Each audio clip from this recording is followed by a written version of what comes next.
Hello, here is Jaroslaw Stakun speaking. I'm Principal Solution Architect at Red Hat.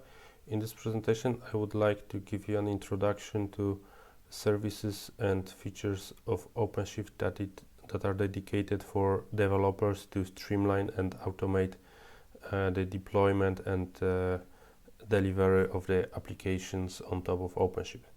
So with OpenShift, you can use the same tools for migrating existing legacy applications, as well as to start developing new cloud-native applications. You can also benefit from some new functionalities that are built on top of containers and Kubernetes architecture, like machine learning solutions, serverless, service mesh, microservice, and so on. So starting from the bottom, the process of creating the container or containerizing the application starts with the creation of the container image, which typically will be based on some existing operating system base image. From after you create a image, you can deploy it to image registry, and then you can pull it into your target system and you can run it. Thanks to the standardization that has been brought by Open Container Initiative, you have a possibility to use many different tools to create images and run containers which are OCI compliant. If the security is your concern, you should also always use the secure and reliable images from the trusted sources. At Red Hat, we provide the universal base images family, which gives you free access to operating system based images, as well as the application runtimes images like OpenJDK, Ruby, Python, Node.js, PHP, and many others. Also, for the RHEL environments, we provide full RHEL based images, which gives you access to all packages that are available in RHEL distribution. But building images from the scratch might be quite time consuming and error prone. Hence, in OpenShift, we provide the tools to automate the process of building images. You can build images either from the source code of your application or from the binaries of your applications that were compiled in advance. Of course, we also support the traditional container file-based image deployment. So the tool to build images in OpenShift is called source to image. So the way this tool works is following. So the first thing you need a builder image. So we provide, as a part of OpenShift, we provide builder images for the most popular programming languages, and you need also prepare a Git repository containing the source code of your application. Then you can start a build process. So for that, you need to define a build config in OpenShift, and you can start the build based on the build config, which will first compile your applications based on the source code you have specified, and then it will create a new application image that will consist of the runtime that is provided in the builder image and the compiled application that has been built.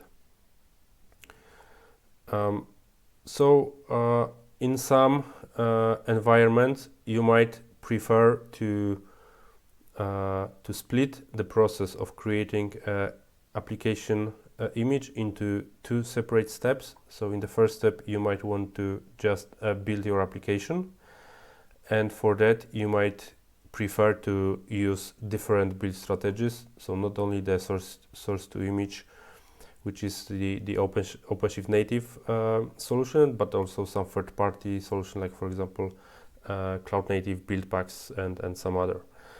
And then you might want to choose some runtime image, which could be kind of slim image containing the runtime for your application. And you can use the second image to generate the application image. So for that purpose, we have created a new version of OpenShift image builds functionality, which support this scenario and gives you a possibility to choose different build strategies and to choose different base images for your application image. So moving forward, when we have the image build, the next step for us will be to deploy the application to the OpenShift platform. So in order to automate the process and to make it more lightweight and straightforward, we support Helm 3 package manager, which allows you to create so-called charts, which consists of collection of Kubernetes application configuration objects like deployments, services, ingresses, and so on. And you might combine them every time when you execute a deployment. You can combine them with some values, some configurations that are specific for your environment. So the Helm tree is fully supported in OpenShift. In fact, you can use OpenShift as a Helm tree charts repository. You can also discover existing charts and deploy the application using those charts using the OpenShift web console. So with Helm, you can basically cover the installation and upgrades for the application. But if you are looking for more like cloud-like experience in maintaining the application, where all the upgrades and but also the tuning and other lifecycle events are automated, you might think of using the operators as a way to package and deploy your application into OpenShift. So with the operators, you can implement the same steps in the application lifecycle like with Helm, but you can also extend that lifecycle to more cloud-like experience. So to cover things like backups, recovery, advanced monitoring, up to the self-healing, and some correction of the configuration. So in order to create an operator, there are a number of SDKs available. In OpenShift, we recommend 3 of them. So Helm. However, with Helm, you can just cover the installation and upgrades of your application, Ansible based, and also the Go SDK. So because the operators has become kind of the standard for packaging enterprise applications, and there are a lot of different Red Hat and third-party applications which can be managed by operators. We have created a operator hub, which is kind of registry of operators that is fully integrated with OpenShift. So you can use it as a source of operators for the applications you would like to deploy in OpenShift. So in OpenShift, we have also implemented the operators lifecycle management, which basically separates the responsibilities between the cluster administrators who has a permission to install operators, and between the cluster users, so the application administrators and the developers, who has a permission to discover existing operators installed in the cluster and to deploy some applications that are managed by the by these operators. So in order to kind of streamline the process of discovering and deploying applications from existing from different existing sources like operators, like Helm charts, and also the legacy OpenShift templates, we have the developer catalog, which you can leverage to quickly discover and deploy the applications that you would like to use, or some application services you would like to deploy as part of your application. So this is a self-service available for developers who are using the OpenShift and have access to OpenShift Web Console. So once the application is deployed, you have also, as a developer, access to a topology, so you can use it as a central point of navigation between different objects that are configured as part of your application, like deployments, pods, and so on. So in order to be able create the application environment quickly and in the self-service fashion, we have a concept of project. So every user can create a project which will be his kind of environment for creating his own applications without a need for waiting to get the infrastructure provisioned by anybody. So in OpenShift, projects are also the way how we can isolate different tenants, which could be different development teams, different departments, or some external contractors. So for each application, for each tenant, we can define separate project, and those projects will be isolated on every layer, from the operating system layer, where the containers will be isolated, through the networking, storage access, up to all the application components that are needed to run the application. So in order to be able to limit the set of hardware resources that will be available for projects, we have a concept of quotas and limits. So we can define very precisely how much hardware resources and how many different Kubernetes objects you want to allow to be created in the projects.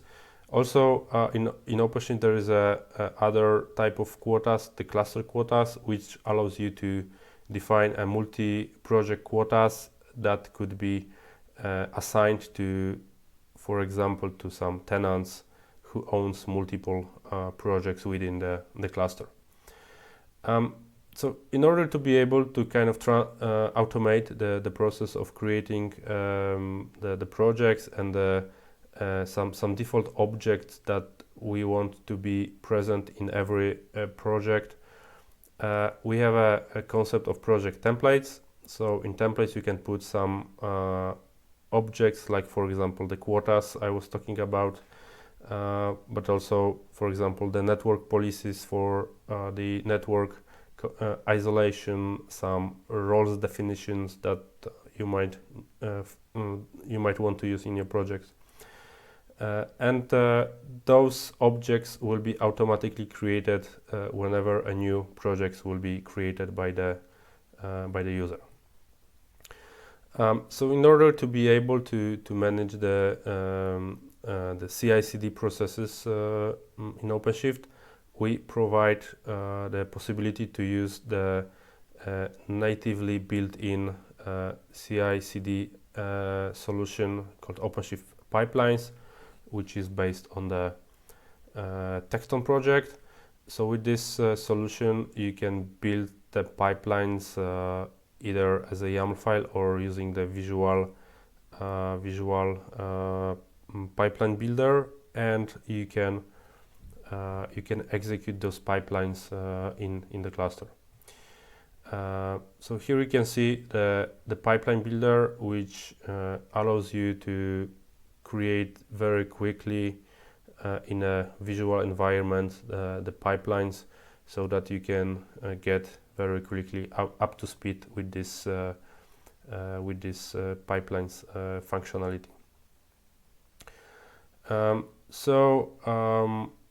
Nowadays, in most cases, the built-in solution CI/CD solutions are used to implement the continuous integration processes, which typically are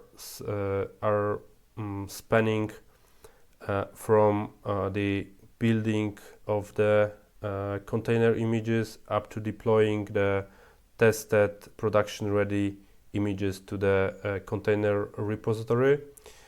And typically we see more and more people are using dedicated continuous deployment tools, which are typically responsible for deploying the applications into the production environments using the application configuration, so the Kubernetes YAML configuration files stored in the deployment Git repository. So we provide, as part of OpenShift, Argo CD continuous deployment tooling, which you can use to declaratively configure and deploy the applications from the Git deployment repos to the to your production clusters. So in OpenShift, we also integrated a number of tools that help you develop even faster and better cloud-native applications. So I talked about pipelines, but also there is a service mesh available for managing the communication between the microservices in the distributed microservices application architecture. There is also a service mesh which you can leverage to build serverless applications, which will be scaled automatically based on the traffic or events that will be sent to the serverless services. In addition, we also provide a set of tools for developers to enable the greater, to improve the productivity. So we have a code-ready workspaces, which is the OpenShift native integrated development environment that you can use to develop your applications.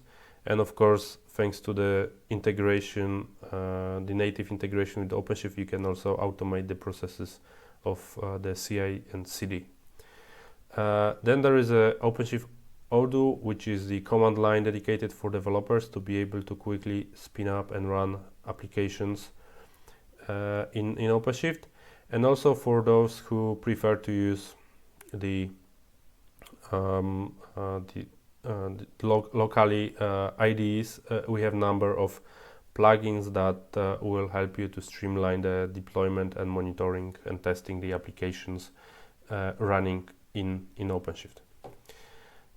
Last but not least, we have also created the code-ready containers, which is single VM OpenShift installation that you can quickly deploy and run locally on your workstation, so that you can test from your own developer workstation the applications running in OpenShift without need to deploy them every time to some remote OpenShift clusters. So this concludes my presentation. I hope you find it interesting, and the tools I have shown you, you find them interesting and useful, and I encourage you to try them yourself. Thank you very much for your attention, and bye.